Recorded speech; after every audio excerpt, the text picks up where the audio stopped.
السلام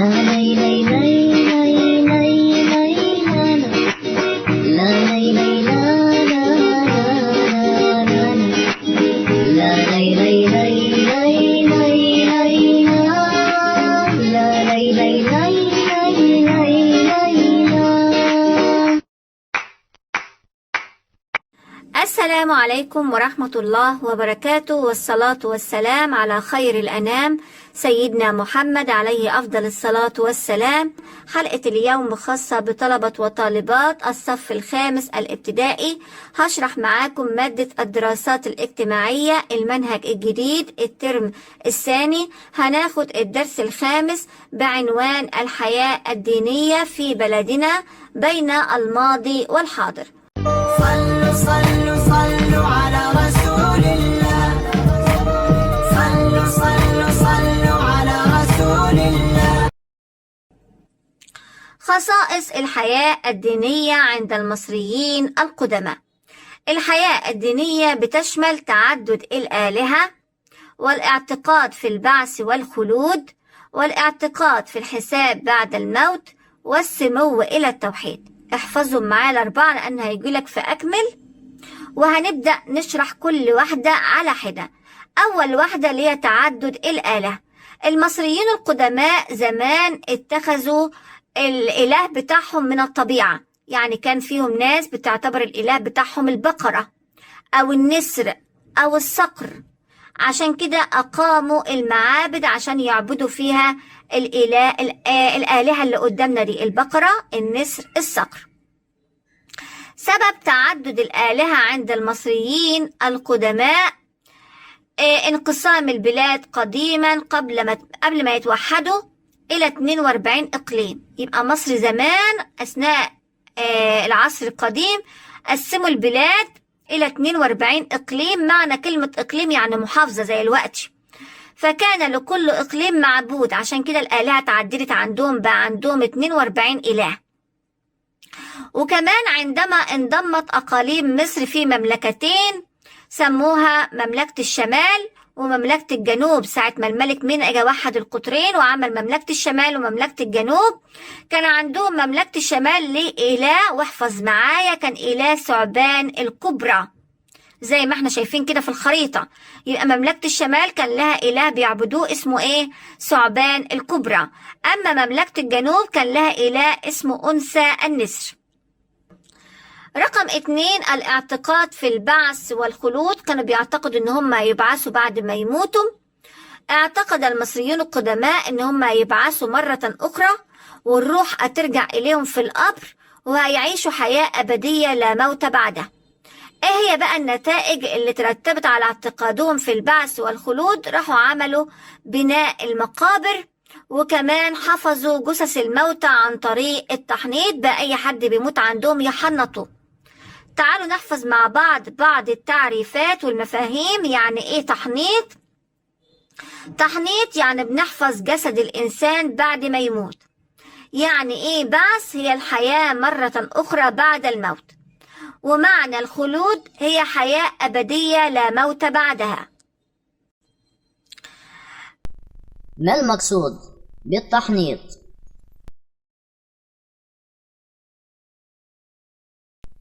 التحنيط هو حفظ جسد الإنسان بعد الموت. ما المقصود بالبعث؟ البعث هو الحياة مرة أخرى بعد الموت. ما المقصود بالخلود؟ الخلود هي حياة أبدية لا موت بعدها. 3 الاعتقاد في الحساب بعد الموت. ان المصريين القدماء اعتقدوا ان هم يبعثوا بعد ما يموتوا ويتحاسبوا على اعمالهم اللي قاموا بها عند انتقالهم للعالم الاخر، ويتم ذلك من خلال المحكمة. بيسموها محاكمة الانسان المتوفي. فبيقف المتوفي امام محكمة مكونة من 42 قاضي. ال 42 قاضي دول بيمثلون أقاليم مصر. احنا قايلين إن هم قسموا مصر إلى 42 إقليم، فكل إقليم هيقف المتوفي قدام إيه؟ القاضي بتاعه. بيترأس هذه المحكمة واحد اسمه أوزوريس. احفظ معايا الاسم كده، حتى هو جايب لك رسمته اهو. اسمه ايه؟ أوزوريس. ده بيسموه إله الموتى. بيحضر ميزان العدالة زي ما احنا شايفين في الصورة تحت ايه. دي محاكمة المتوفي عند المصريين القدماء. شايفين في النص كده ده الميزان، بيسموه ميزان ايه؟ العدالة. ويوضع قلب الميت في كفة، اما الكفة التانية بيحطوا فيها ريشة. خلي بالك بقى معايا من الحتة دي.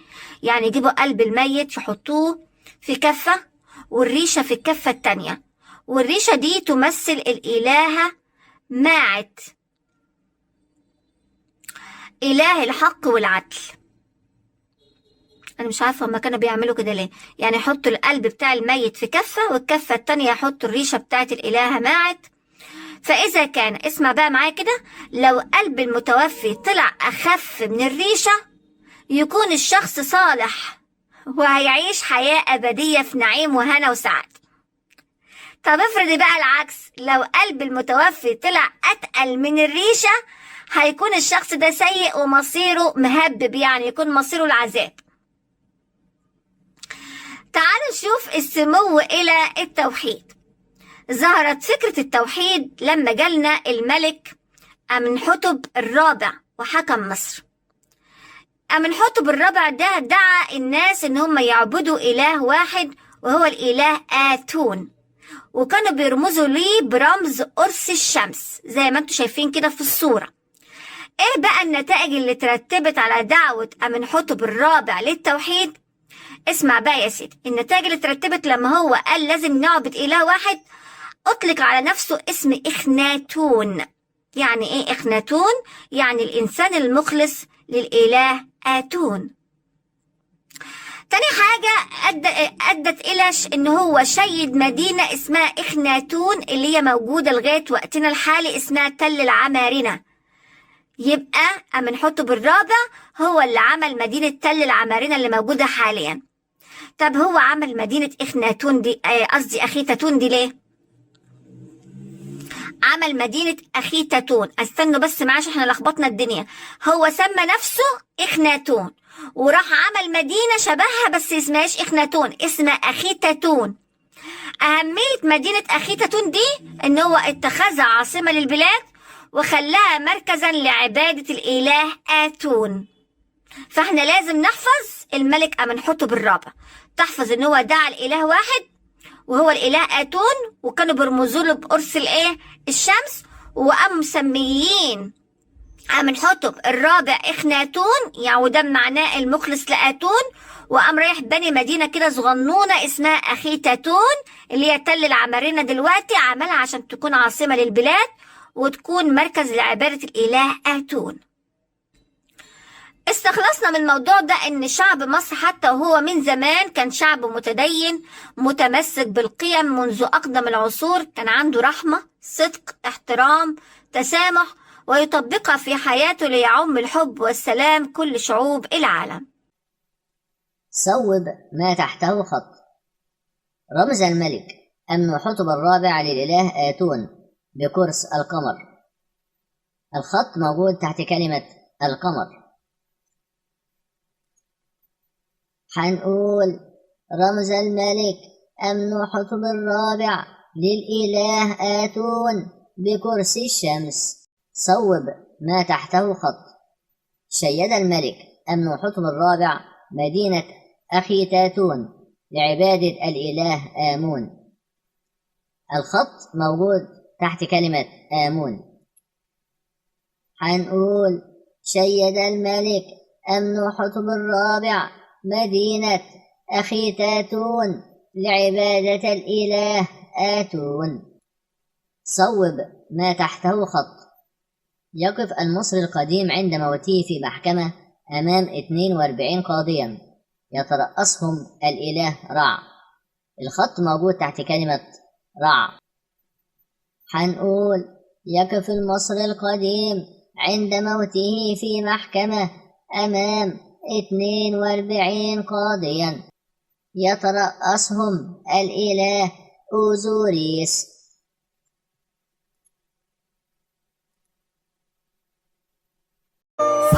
صلوا صلوا على رسول الله. صلوا صلوا صلوا على رسول الله. يلا بينا نحل مع بعض الأنشطة والتدريبات. رقم 1، أكمل العبارات التالية بما يناسبها من بنك الكلمات. رقم 1، اعتقد المصريون القدماء أن ماعت هي إله نقط. هنكتب إلهة الحق والعدل. ماعت إلهة الحق والعدل. 2، الدعوة إلى توحيد الآلهة عند المصريين القدماء كانت في عهد الملك نقط. هنكتب أمنحتب الرابع. 3، دعا الملك أمنحتب الرابع إلى عبادة الإله نقط. هنكتب الإله آتون. رقم 4، شيد الملك أمنحتب الرابع مدينة نقط. هنكتب مدينة أخيتاتون. رقم 5، تكونت محكمة الموتى من 42 قاضيا على رأسهم الإله نقط. هنكتب أوزوريس. رقم 6، اعتقد المصريون القدماء في البعث والخلود، لذلك قاموا ببناء نقط. هنكتب المقابر. رقم 7، العودة إلى الحياة بعد الموت تسمى نقط. هنكتب البعث. رقم 8، حفظ جسد الإنسان بعد الموت يسمى. هنكتب التحنيط. السؤال الثاني، ضع كلمة صواب وكلمة خطأ. 1، عرف شعب مصر بالتدين. عرف شعب مصر التدين والقيم الحميدة والسلام منذ القدم. العبارة صحيحة. 2، كان يتم وزن القلب في مقابل الريشة بمحكمة الموتى برئاسة الإله آتون. العبارة خاطئة، هي كانت برئاسة الإله أوزوريس. رقم 3، اتخذ المصريون القدماء معبوداتهم من الطبيعة. العبارة صحيحة. 4، انتشرت عبادة الإله آتون في عصر الملك أمنمحات الثالث. العبارة خاطئة، هي في عصر الملك أمنحتب الرابع. 5، آمن المصري القديم بأنه سيحاسب على أفعاله بعد الموتى. العبارة صحيحة. 6، كان لكل أقاليم مصر معبود واحد. العبارة خاطئة، كان لكل أقاليم مصر 42 معبود. 42 إقليم لكل واحد لهم معبود، يعني 42 معبود ل 42 إقليم. رقم 7، المعبود الذي تولى رئاسة محكمة الموتى هو الإله ماعت. العبارة خاطئة، هو الإله أوزوريس. رقم 8، اعتقد المصريون القدماء في الحياة الأبدية بعد الموت. العبارة صحيحة. رقم 9، حفظ المصريون القدماء جثث موتاهم عن طريق التحنيط. العبارة صحيحة. 10، اتخذ الملك أمنحتب الرابع القمر رمزا للإله آتون. العبارة خاطئة، اتخذ الملك أمنحتب الرابع قرص الشمس رمزا للإله آتون. رقم 11، شيد الملك أمنحتب الرابع مدينة أخيتاتون عاصمة له. العبارة صحيحة. رقم 12، إحدى الخصائص الدينية للمصريين القدماء للاعتقاد في الحساب بعد الموت. العبارة صحيحة. رقم 13، تكونت محكمة الموتى من 42 قاضيا يمثلون أقاليم مصر. العبارة صحيحة. صلوا صلوا صلوا على رسول الله. صلوا صلوا صلوا على رسول الله. رقم 14، عرف المصريون القدماء عبادة إله واحد في عهد الملك خوفو. العبارة خاطئة، في عهد الملك أمنمحات الرابع. أمنحتب الرابع. رقم 15، تعبر الصورة المقابلة عن اعتقاد المصريين القدماء في الحساب بعد الموت. العبارة صحيحة. السؤال الثالث، اختر الإجابة الصحيحة مما بين القوسين. المدينة اللي اتخذها الملك أمنحتب الرابع لعبادة الإله آتون هي نقط. هنختار أخيتاتون. رقم 2، تمثل إلهة الحق والعدل عند المصريين القدماء المعبودة نقط. هنختار ماعت. 3، تشير الصورة إلى إحدى خصائص الحياة الدينية عند المصريين القدماء وهي نقط. هنختار السمو إلى التوحيد. 4، العيش حياة أبدية بعد الموت تشير هذه العبارة إلى نقط. هنختار الخلود. 5، العودة للحياة مرة أخرى بعد الموت، يشير هذا الاعتقاد عند المصريين القدماء إلى نقط، هنختار البعث. 6. كان يتولى رئاسة محكمة الموتى عند المصريين القدماء الإله نقط، هنختار أوزوريس. 7. تنسب فكرة توحيد الآلهة عند المصريين القدماء إلى الملك نقط، هنختار أمنحتب الرابع. 8. يوضع قلب الموتى في كفة ميزان العدالة، وفي الكفة الأخرى توضع ريشة تمثل الإلهة نقط، هنكتب الإلهة ماعت. 9. حفظ جسد الإنسان المتوفي بعد الموت يسمى نقط، هنكتب تحنيطا. 10. اخترع المصريون القدماء التحنيط عندما اعتقدوا في نقط، هنختار البعث والخلود. 11. تم الرمز إلى الإله آتون بنقط، هنختار أرس الشمس. بكده أكون وصلت معاكم لنهاية أهم الأسئلة، أتمنى لكم التوفيق والنجاح. لا لي لي لي